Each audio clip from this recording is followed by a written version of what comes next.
Last time ஒரு parents வந்து உட்காந்துருக்கும் போது ஒரு பையனுக்கு கலர் பிளைண்ட்னஸ் யதார்த்தமாக தான் உட்காந்து பேசிகிட்டு இருந்தாங்க. அப்போது அவங்களுக்கு ஏன் இந்த தம்பி என்ன பண்ணுறாரு அப்படின்னு சொல்லி கேஷுவலாக கேட்க, சார் ஒரு சின்ன ஒரு இது காஞ்சி நேரத்தில் பிறந்திருந்து ஒரு சில கலர் மாறி மாறி தெரியும்னா, என்ன கலர்னா க்ரீன் வந்து எப்பவுமே ரெட்டாக தான் தெரியுங்க. அப்போ நம்மளுக்கு எல்லாமே க்ரீனு நான் எடுத்துனேன். இது என்னன்னா ரெட்டுன்னா, இது என்னன்னா ரெட்டுன்னா, ஓகே ஓகே அப்படின்னு சொல்லி இதுக்கு மருந்து இருக்கான்னு கேட்டாங்க.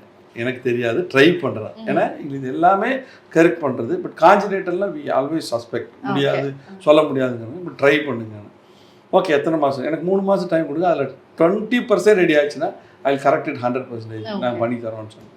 அப்போது 1.5 months கழிச்சு அந்த பையன் வந்து உட்காரா. இதே ஆரஞ்சு க்ரீன் கலர் பென் இருக்குது, கரெக்டாக எல்லாமே க்ரீனுங்க. எனக்கே ஆச்சரியம். அதாவது எங்கள் மருந்து இவ்வளோ ஒர்க் பண்ணிக்குதான் டாக்டர்ஸ் எல்லாருமே இந்த எக்ஸைட்டட் லைக் இதெல்லாம் நடந்தது. Still they are with us. எங்க கூட மருந்து வேறு விஷயங்களுக்காக எடுத்துகிட்டு இருக்கிறாங்க. அந்த மாதிரி ஒரு எக்ஸலன்ட் மெடிசன் இந்த இன்டெகிரேஷனில் மட்டும் அது பாசிபிள். கண்டிப்பாக நடக்கவே நடக்காதுன்னு நினைப்போம், ஆனால் சூப்பராக நடக்கும்.